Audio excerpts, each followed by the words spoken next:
Omer Assange's Armero tragedy.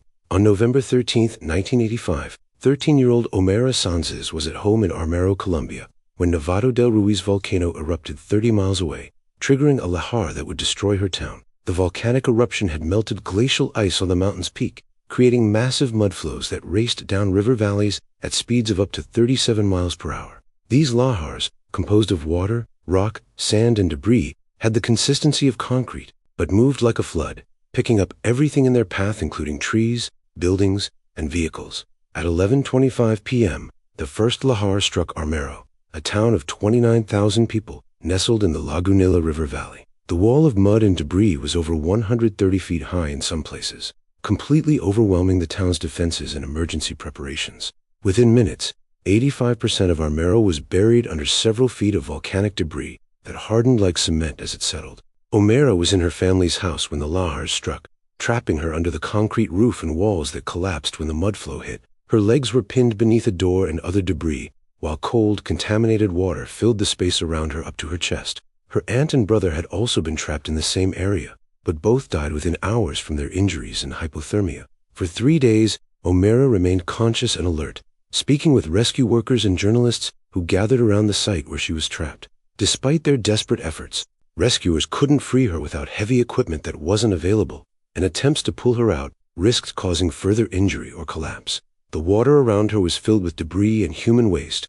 and her legs had begun to develop gangrene from lack of circulation. Photographer Frank Fournier captured haunting images of Omera during her ordeal, showing her face above the muddy water, her eyes wide and accepting of her fate. She spoke calmly with rescuers about her family, her school, and her dreams, maintaining remarkable composure despite her desperate situation. Medical personnel who reached her provided painkillers and tried to keep her warm and hydrated, but they knew her condition was deteriorating rapidly. The cold water and lack of proper circulation were slowly killing her, even as she remained mentally alert and continued talking with those trying to save her. After 60 hours trapped in the debris, Omera succumbed to gangrene and hypothermia.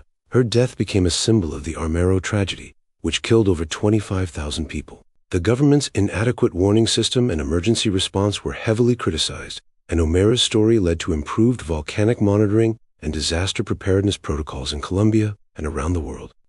David Johnston, Mount St. Helens. On May 18, 1980, USGS volcanologist David Johnston was monitoring Mount St. Helens from Ridge Observatory, 8 miles north of the volcano. The 30-year-old scientist had been tracking the volcano's increasing activity for months, documenting earthquakes, ground deformation, and gas emissions that indicated magma was rising beneath the surface. Johnston was known for his meticulous research methods and willingness to work in dangerous conditions to gather critical data about volcanic processes. On the morning of May 18th, Johnston was alone at the observation post, monitoring seismic equipment and maintaining radio contact with the Vancouver USGS office. At 8:32 a.m., a magnitude 5.1 earthquake triggered a massive landslide on the volcano's north face, removing the equivalent of 23 Seattle Space Needles worth of rock and instantly depressurizing the magma chamber beneath. The landslide was the largest debris avalanche in recorded history, traveling at speeds up to 155 miles per hour and covering 37 square miles of the North Fork Toutle River Valley. Within seconds of the landslide, a lateral blast erupted from the exposed magma chamber, sending superheated gas, ash, and rock fragments racing across the landscape at over 370 miles per hour. The blast zone extended 19 miles from the volcano, with temperatures reaching 1,220 degrees Fahrenheit, hot enough to kill any living thing instantly. Johnston's final radio transmission came at 8:32 a.m. "Vancouver! Vancouver! This is it!" His voice conveyed both excitement and terror as he witnessed the beginning of the catastrophic eruption. The lateral blast reached his position within minutes, traveling at aircraft speeds across the 8 miles separating him from the volcano. The force of the blast was equivalent to 24 megatons of TNT, 1,600 times more powerful than the Hiroshima atomic bomb. Everything within the blast zone was either vaporized, buried, or blown away by the superheated debris flow. Johnston's observatory trailer was completely destroyed, along with all his scientific equipment and research data. Despite extensive search efforts, Johnston's body was never found, presumably vaporized or buried under dozens of feet of volcanic debris. The eruption killed 57 people total, destroyed 250 homes, and caused over $1 billion in damage. Johnston's sacrifice provided crucial real-time data about the eruption process, and his final transmission, became one of the most famous last words in scientific history. The David A. Johnston Ridge Observatory was later built near the site where he died, serving as both a memorial and a research facility for continued monitoring of Mount St. Helens. Katya and Maurice, Mount Unzen. On June 3, 1991, French volcanologists Katya and Maurice Kraft were filming pyroclastic flows on Mount Unzen's Fugendake Peak. The husband and wife team had spent over 20 years documenting active volcanoes around the world, creating stunning films and photographs that brought volcanic processes to public attention. They were known for taking extreme risks to capture close-up footage of lava flows, explosive eruptions, and other volcanic phenomena that most people would never see. Mount Unzen had been erupting intermittently since November 1990, producing a growing lava dome that periodically collapsed and generated pyroclastic flows down the mountain slopes. These flows, composed of superheated gas and rock fragments reaching temperatures over 1,470 degrees Fahrenheit, moved at speeds up to 62 miles per hour and were among the most dangerous volcanic phenomena.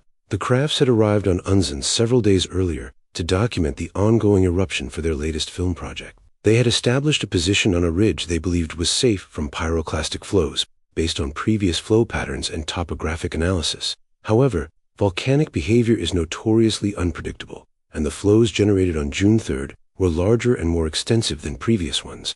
At approximately 4:08 p.m., a partial collapse of the lava dome generated a pyroclastic flow significantly larger than those the Crafts had been observing. The flow followed a different path down the mountain, channeling through valleys that previous flows had avoided and extending further from the volcano than anticipated. The superheated debris cloud, moving at over 62 miles per hour, overwhelmed their observation position before they could escape. Japanese volcanologist Harry Glicken was working nearby and was also caught in the same pyroclastic flow, along with several local residents and evacuation officials. The flow killed 43 people total, making it one of the deadliest pyroclastic flow events in recorded history. When rescue teams reached the area hours later, they found the Crafts' bodies still in their filming position. Their camera equipment partially melted from the extreme heat. The footage they had been recording was destroyed, but their earlier work from Mount Unzen and other volcanoes around the world provided invaluable scientific documentation of volcanic processes. The Crafts had always known their work was extremely dangerous, with Maurice once saying they were addicted to volcanoes and willing to accept the risks to capture footage that could save lives by improving volcanic hazard understanding. Their legacy continues through the Katya and Maurice Kraft Foundation, which supports volcanic research and education worldwide. Their death highlighted both the incredible dangers of volcano research and the dedication required to advance scientific understanding of these powerful natural phenomena. Harry Glicken, Mount Unzen. On June 3, 1991, American volcanologist Harry Glicken was conducting research on Mount Unzen's pyroclastic flows. The 33-year-old USGS scientist had a tragic personal connection to volcanic disasters, having narrowly avoided death at Mount St. Helens 11 years earlier when he was scheduled to relieve David Johnston at Ridge Observatory on the morning of May 18, 1980. Glicken had been Johnston's graduate student and close friend, and Johnston's death had profoundly affected his career and research focus.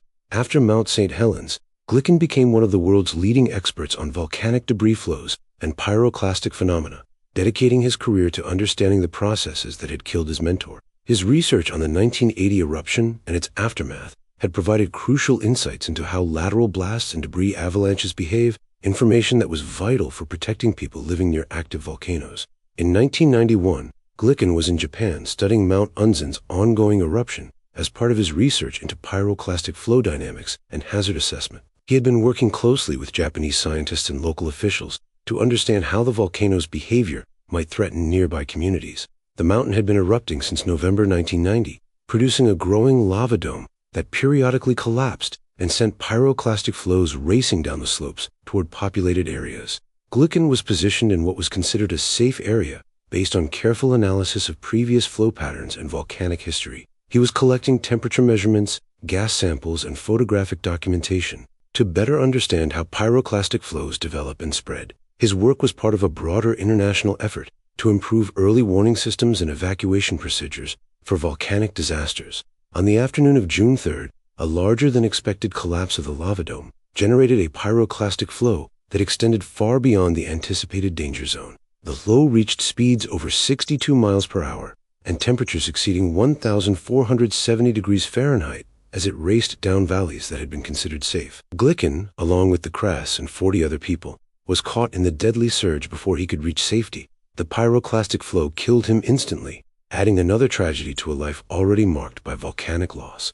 Glicken's body was found by rescue teams along with his research equipment, which had been partially melted by the extreme heat of the flow. The tragedy of Harry Glicken's death underscored the extreme dangers faced by scientists who study active volcanoes and the personal sacrifices made in the pursuit of knowledge that can ultimately save lives. His work on Mount St. Helens and other volcanoes had already contributed significantly to understanding volcanic hazards, and his research continues to inform volcano monitoring and risk assessment today.